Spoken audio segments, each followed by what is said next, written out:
میں کمرے میں پچھلے 31 دنوں سے فقط اس حقیقت کا نقصان بھرنے کی کوشش میں الجھا ہوا ہوں کہ تو جا چکی ہے۔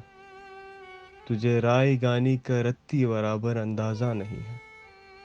تجھے یاد ہے وہ زمانہ کہ جب کیمپس کی پگڈنڈیوں پر ٹہلتے ہوئے کٹ گیا تھا؟ تجھے یاد ہے جب قدم چل رہے تھے کہ ایک پیر تیرا تھا اور ایک پیر میرا؟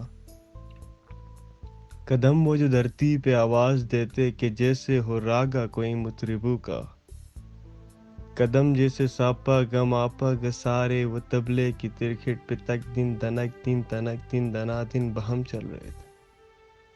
قدم جو مسلسل اگر چل رہے تھے تو کتنے گویوں کے گھر چل رہے تھے، مگر جس گھڑی تو نے میرے تنہا قدم اس راہ کے حوالے کیا تھا، ان سرو کی کہانی وہیں پر رک گئی تھی۔